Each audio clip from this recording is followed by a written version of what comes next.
지금 이 순간 혹시 이런 마음이 드는 분 계십니까? 나는 열심히 했는데 왜 이 자리야? 언제까지 이 상황이 계속되는 거지? 나는 잊혀진 게 아닐까? 오늘 우리가 함께 볼 이야기는 그런 분들을 위한 이야기입니다. 성경에서 가장 극적인 인생 역전, 창세기 41장 요셉의 이야기입니다. 만 2년 후에 바로가 꿈을 꾼 즉 자기가 나일 강가에 서 있는데 보니 아름답고 살진 7 암소가 강가에서 올라와 갈밭에서 뜯어먹고 그 뒤에 또 흉하고 파리한 다른 7 암소가 나일 강가에서 올라와 그 소와 함께 나일 강가에 서 있더니 그 흉하고 파리한 소가 그 아름답고 살진 7 소를 먹은지라. 바로가 곧 깨었다가 다시 잠이 들어 꿈을 꾸니 한 줄기에 무성하고 충실한 7 이삭이 나오고 그 후에 또 가늘고 동풍에 마른 7 이삭이 나오더니 그가는 7 이삭이 무성하고 충실한 7 이삭을 삼킨지라. 바로가 깬즉 꿈이라. 아침에 그의 마음이 번민하여 사람을 보내어 애굽의 점술가와 현인들을 모두 불러 그들에게 그의 꿈을 말하였으나 그것을 바로에게 해석하는 자가 없었더라. 술 맡은 관원장이 바로에게 말하여 이르되 내가 오늘 내 죄를 기억하나이다. 바로께서 종들에게 노하사 나와 떡 굽는 관원장을 친위대장의 집에 가두셨을 때에 나와 그가 하룻밤에 꿈을 꾼즉 각기 뜻이 있는 꿈이라. 그곳에 친위대장의 종된 히브리 청년이 우리와 함께 있기로 우리가 그에게 말하매 그가 우리의 꿈을 풀되 그 꿈대로 각 사람에게 해석하더니 그 해석한 대로 되어 나는 복직되고 그는 매달렸나이다. 이에 바로가 사람을 보내어 요셉을 부르매 그들이 급히 그를 옥에서 내놓은지라. 요셉이 곧 수염을 깎고 그의 옷을 갈아입고 바로에게 들어가니 바로가 요셉에게 이르되 내가 한 꿈을 꾸었으나 그것을 해석하는 자가 없더니 들은즉 너는 꿈을 들으면 능히 푼다 하더라. 요셉이 바로에게 대답하여 이르되 내가 아니라 하나님께서 바로에게 편안한 대답을 하시리이다.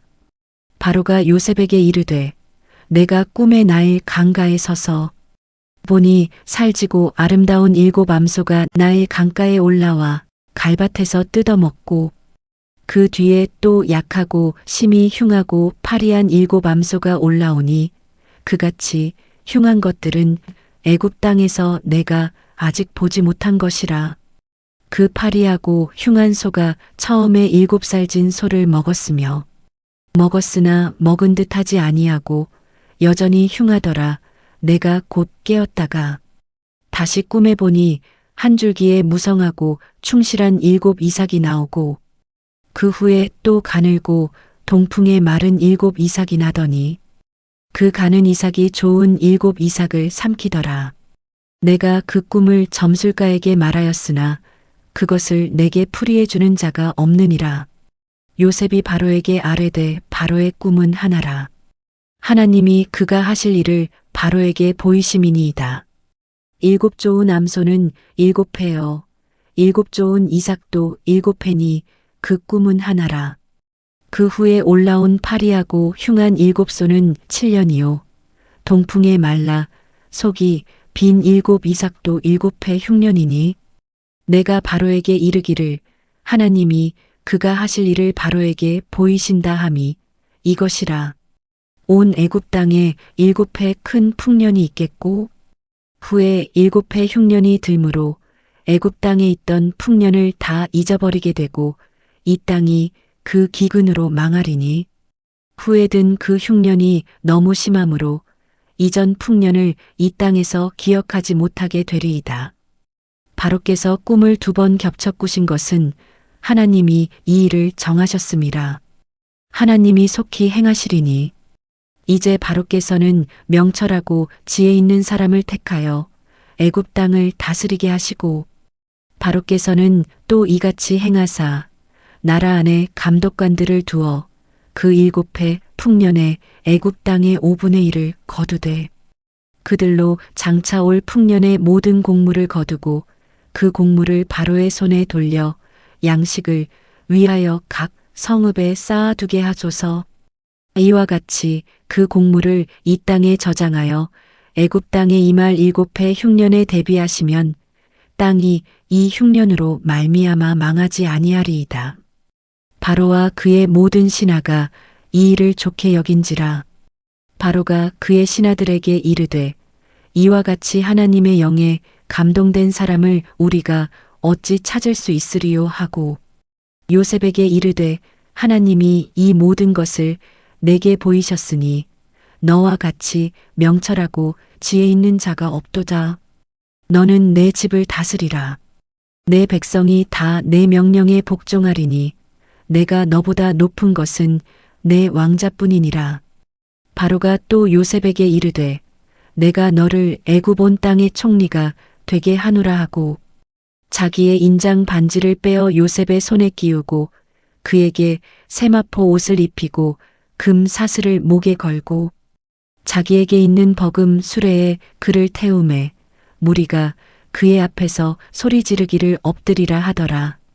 바로가 그에게 애굽 전국을 총리로 다스리게 하였더라.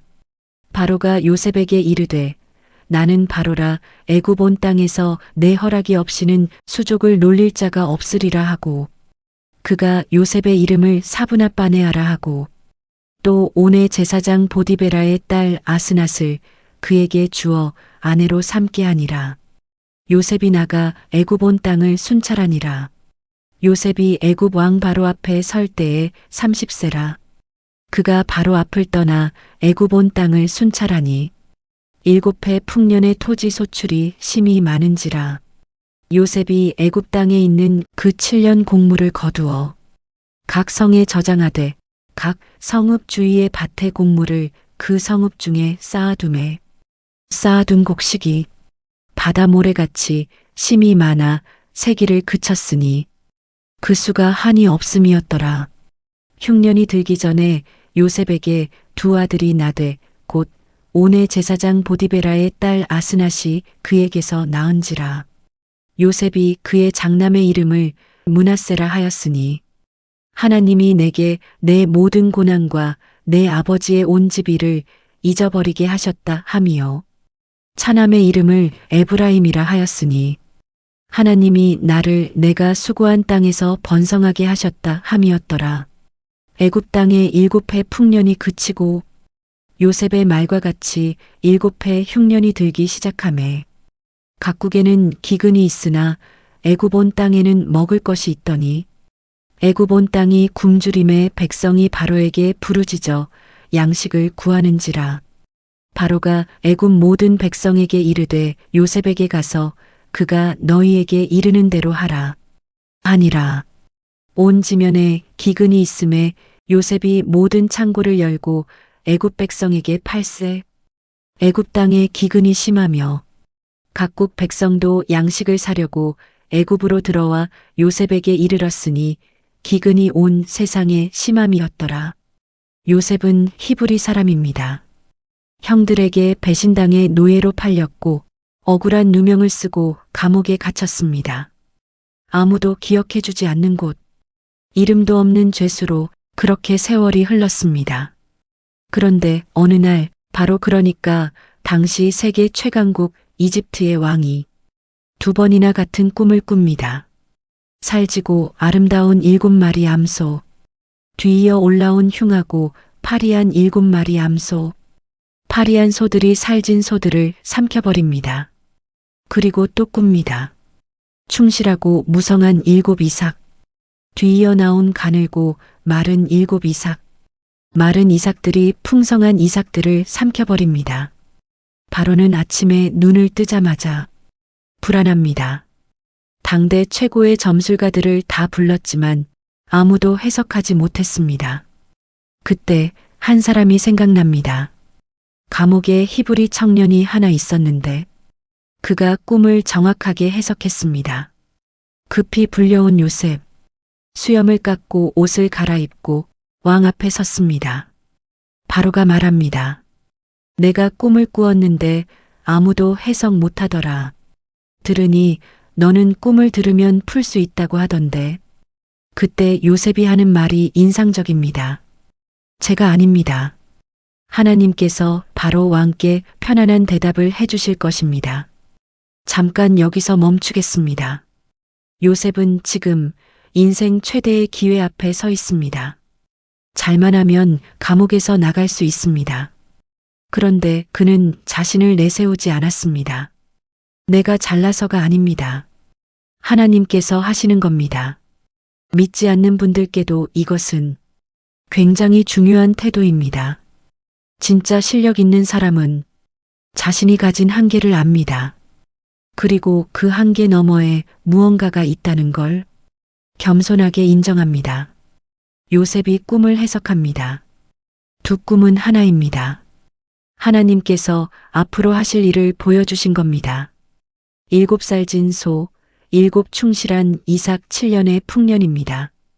7 파리한 소, 7 마른 이삭 7년의 흉년입니다. 이집트 온 땅에 먼저 7년 풍년이 오고 그 다음 7년 극심한 흉년이 옵니다. 그리고 요셉은 거기서 멈추지 않습니다. 해석에서 끝내지 않고 해결책을 제시합니다. 지금 지혜롭고 명철한 사람을 세우십시오. 풍년일 때 소출의 5분의 1을 거두어 저장하십시오. 그러면 흉년이 와도 이 땅이 망하지 않습니다. 하나님은 미리 알리신다. 여기서 첫 번째 묵상입니다. 하나님은 심판을 내리기 전에 반드시 경고를 먼저 주십니다. 흉년 전에 풍년을 주셨습니다. 고난 전에 준비할 시간을 주셨습니다. 우리 삶도 그렇습니다. 어떤 큰 위기가 오기 전에 하나님은 먼저 신호를 보내십니다. 말씀을 통해서, 어떤 사람의 말을 통해서, 아니면 조용한 내면의 음성을 통해서. 문제는 이겁니다. 우리는 그 신호를 듣고 있습니까? 아니면 잘 될 때, 괜찮을 때 하나님을 잊고 삽니까? 낮아진 자리에서 준비된다. 요셉은 하루아침에 총리가 된 것처럼 보입니다. 그러나 그렇지 않습니다. 형들에게 배신당한 시간, 노예로 일한 시간, 누명 쓰고 감옥에 갇힌 시간, 아무도 알아주지 않은 시간. 그 13년이 사실은 준비의 시간이었습니다. 요셉이 감옥에서 원망하고 포기했다면 바로 앞에 서던 날 그는 망가진 사람이었을 겁니다. 그러나 그는 어떤 자리에서도 주어진 일에 성실했습니다. 하나님의 승진은 갑작스럽습니다. 그러나 그 준비는 오래 걸립니다. 지금 억울한 자리에 있습니까? 아무도 알아주지 않는 자리에 있습니까? 그 자리가 낭비가 아닙니다. 그 자리가 훈련입니다. 때가 되면 하나님은 그 준비된 사람을 부르십니다. 풍년일 때 쌓아두라. 요셉의 전략은 단순합니다. 풍년일 때 쌓아두어라. 이것은 단순한 경제 원리가 아닙니다. 삶의 원리입니다. 영적인 원리입니다. 우리 인생에도 풍년의 시간이 있습니다. 건강할 때, 관계가 좋을 때, 마음에 여유가 있을 때, 믿음이 뜨거울 때, 그때 쌓아두어야 합니다. 감사를 쌓아두고, 기도를 쌓아두고, 말씀을 쌓아두고, 소중한 사람들과의 시간을 쌓아두십시오. 왜냐하면 반드시 흉년은 옵니다. 건강이 흔들릴 때, 사랑하는 사람을 잃었을 때, 경제가 무너졌을 때, 모든 것이 막막할 때, 그때 우리를 버티게 해주는 것은 풍년일 때 쌓아둔 은혜입니다. 과거에 경험한 하나님의 신실하심, 그것이 흉년의 양식이 됩니다. 문제 넘어 해답을 보라. 요셉은 꿈을 해석하고 끝내지 않았습니다. 해결책을 제시했습니다. 이것이 하나님과 동행하는 사람의 특징입니다. 세상은 문제를 봅니다. 하나님의 사람은 방향을 봅니다. 불평하는 사람은 왜 이래? 라고 묻습니다. 지혜 있는 사람은 어떻게 하면 되지? 라고 묻습니다. 어떤 상황 앞에서 당신은 어떤 질문을 하고 계십니까? 바로는 요셉에게 말합니다. 하나님의 영에 감동된 사람을 우리가 어디서 찾겠는가? 그리고 그 자리에서 히브리 노예 출신의 죄수가 이집트 전국의 총리가 됩니다. 인장 반지를 받고 세마포 옷을 입고 금 사슬을 목에 걸고 왕의 버금 수레를 탑니다. 그 앞에서 사람들이 외칩니다. 엎드리라. 13년 전 형들에게 버려질 때 요셉은 이 장면을 상상이나 했겠습니까? 하나님은 잊지 않으셨습니다. 요셉이 감옥에 있을 때도, 누명을 쓰고 있을 때도, 아무도 그를 기억하지 않을 때도 하나님은 기억하셨습니다. 그리고 때가 되었을 때 단 하루 만에 모든 것을 바꾸셨습니다. 오늘 이 말씀을 들으면서 스스로에게 한번 물어보십시오. 지금 나는 풍년의 시간입니까? 흉년의 시간입니까? 풍년이라면 지금 쌓고 있습니까? 흉년이라면 여전히 하나님을 신뢰하고 있습니까? 그리고 혹시 지금 감옥 같은 시간을 보내고 있는 분 계십니까? 억울하게 오해받고 있습니까? 아무도 알아주지 않는 자리에 있습니까? 언제 끝날지 모르는 기다림 속에 있습니까? 하나님은 당신을 잊지 않으셨습니다. 그 시간이 낭비가 아닙니다. 그 시간이 준비입니다. 때가 되면 하나님은 당신을 부르십니다. 그리고 말씀하십니다. 내가 너를 이미 준비시켜 왔다. 풍년일 때 준비하십시오. 흉년은 반드시 옵니다. 그러나 준비된 사람은 망하지 않습니다. 요셉의 하나님은 지금 이 시간에도 동일하게 역사하십니다. 오늘 말씀이 은혜가 되셨다면 구독과 좋아요가 큰 힘이 됩니다. 댓글에 지금 내가 풍년인지 흉년인지 나눠주시면 함께 기도하겠습니다.